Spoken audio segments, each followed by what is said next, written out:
एक सत्संग में गुरुदेव भगवान ने हमें समझाया और परमेश्वर ने क्या बताया कि हमारी भक्ति कैसे सफल होगी। हमारी भक्ति कैसे सफल होगी। गुरुदेव ने बताया कि सबसे पहले ज्ञान को समझकर सुनकर, अब ज्ञान कौन देगा, कौन दे रहा है वर्तमान में ज्ञान, सतगुरुदेव जी दे रहे हैं। तो गुरुदेव ने बताया कि जो परमात्मा है, भाई सबसे पहले तो आपने ज्ञान को समझना पड़ेगा, परमात्मा की पहचान करनी पड़ेगी। तत्व ज्ञान इसीलिए तो दिया जाता है। तो गुरुदेव कह रहे हैं जो परमात्मा है उसको टारगेट करके, उसको उद्देश्य मानकर फिर वो कार्य किया जाए, तब हमारा वो कार्य हमें संपूर्ण लाभ देगा। यानी जो परमात्मा है उसको परमात्मा मानकर और फिर वो भक्ति कर्म किया जाए, उसको टारगेट मान के कि सामने मेरे गुरुदेव भगवान है, ये मेरे परमात्मा है, मेरे परमेश्वर है ये। और उसके बाद यदि आप दंडवत करोगे तो आपका दंडवत सफल है। उसके बाद यदि आप भोग लगा रहे हो तो आपका भोग लगाना सफल है। उसके बाद अगर आप तीनों समय की आरती करते हैं, सतगुरु महिमा करते हैं, तो आपकी वो भक्ति सफल है। अन्यथा आप कितना ही कुछ करते रहिएगा, अगर भगवान आपने मान रखा किसी और को, सामने फोटो रखी है गुरु जी की, तो आपका वो कार्य कभी भी सफल नहीं हो सकता, आपकी भक्ति सफल नहीं हो सकती।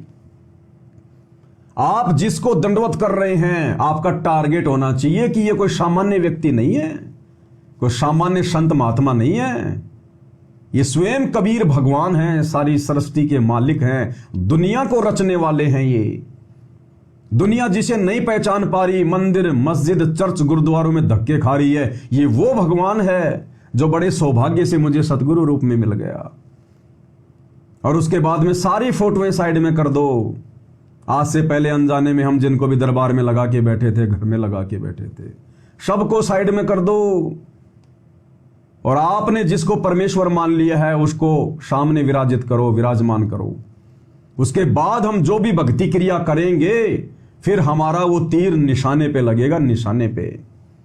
अन्यथा गुरुदेव भगवान हमें कितने प्रेम से समझा रहे हैं कि जो परमात्मा है उसको टारगेट करके, उसको उद्देश्य मानकर और फिर यदि वो कार्य किया जाए तो सफल होगा। फिर गुरुदेव ने उदाहरण दिया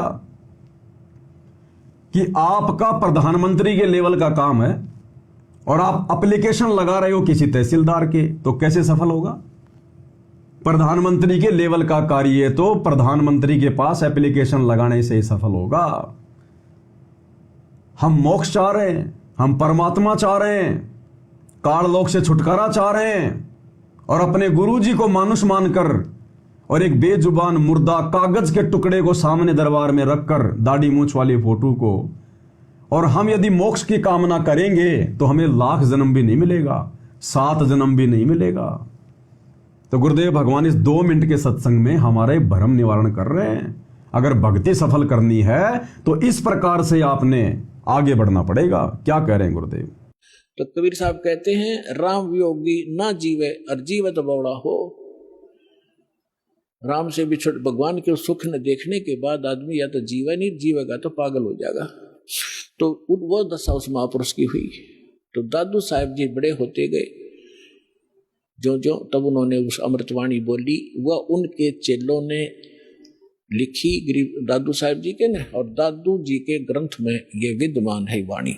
अब दादू जी क्या बताते हैं, थोड़ी सी महिमा परमात्मा की दादू जी के शब्दों से सुनाते हैं। परमात्मा की, परमात्मा शब्द कहने से पाप कटने लग जाते हैं जीव के, लेकिन जो परमात्मा है उसको उद्देश्य बनाकर उसको परमात्मा कहा जाए, लेकिन जो परमात्मा है उसको उद्देश्य बनाकर उसको परमात्मा कहा जाए, लेकिन जो परमात्मा है उसको उद्देश्य बनाकर उसको परमात्मा कहा जाए। अब जैसे हम तहसीलदार को और प्रधानमंत्री कहें जाएं और उसका आगे एप्लीकेशन रखें, प्रधानमंत्री के सत्र का काम और उसके तहसीलदार के आगे रखें, बेसिक प्रधानमंत्री कहें जाओ कति नारी जय अरना वो काम कर सकता। तो प्रधानमंत्री का ही उद्देश्य लेकर उसका आगे पर अर्जी रखेंगे तब ये काम होगा।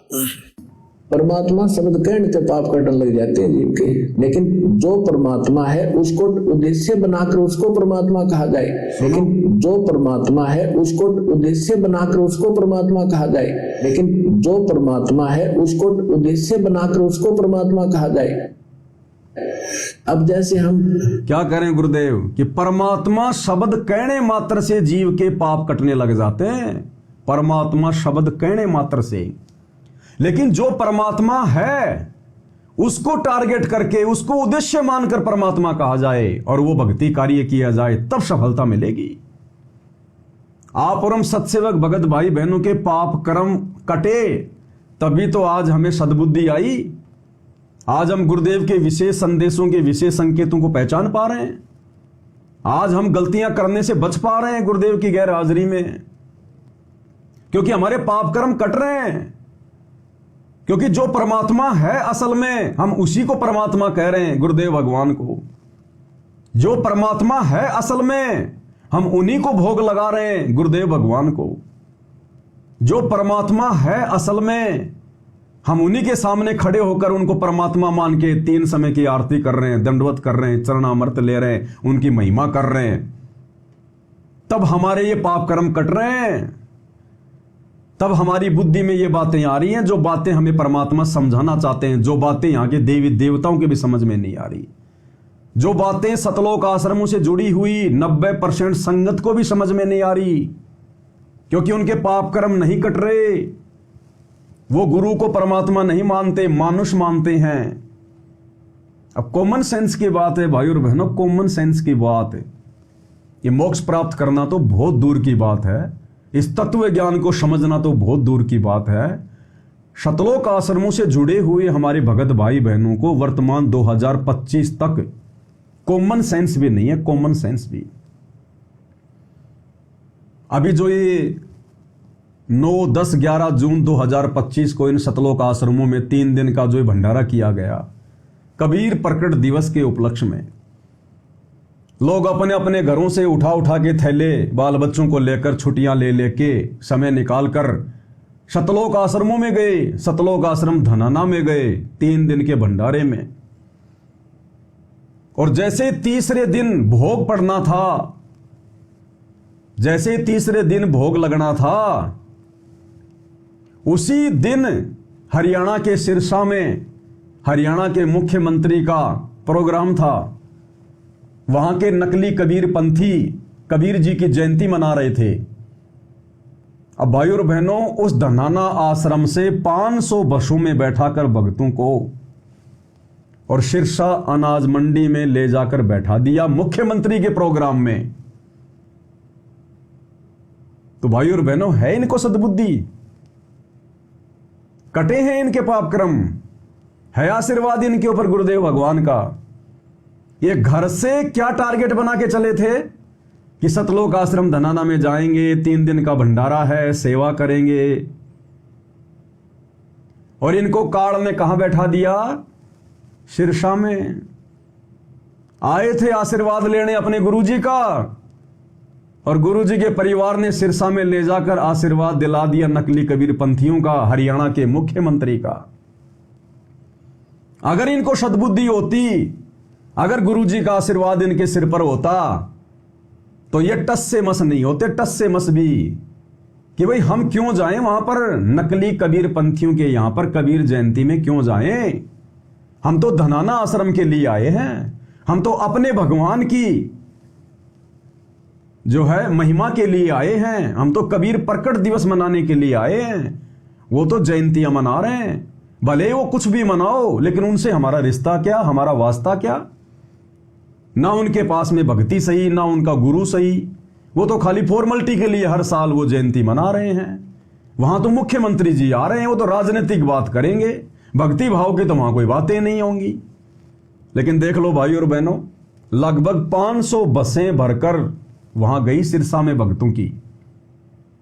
एक भी माई के लाल ने ना तो आपस में कोई चर्चा की और ना ही अपने अपने कोऑर्डिनेटरों से कोई सवाल जवाब किया। कि भाई हमें वहां पर क्यों ले जाया गया, हमारा वहां से लेना देना क्या था। और सब वहां पर मनोरंजन करके, टाइम पास करके, लड़कियां वहां पर डांस कर रही है, घाघरा डांस। दास ने आपको दिखाया था कैसे उनके घाघरे ऊपर हो रहे हैं, ऐसे चारों तरफ फिर रहे हैं। तो ये हैं वो तत्वज्ञानी भगत जो सतलोक आश्रमों से जुड़े हुए हैं, क्योंकि ये गुरु को परमात्मा मानकर भक्ति नहीं कर रहे। उस कागज के टुकड़े कबीर जी की नकली मुर्दा फोटो को परमात्मा मानकर ये भक्ति कर रहे हैं, तो इनको कैसे सद्बुद्धि आएगी। इसलिए दर दर धक्के खा रहे हैं, हर दिन अपनी मर्यादाएं तोड़ते चले जा रहे हैं।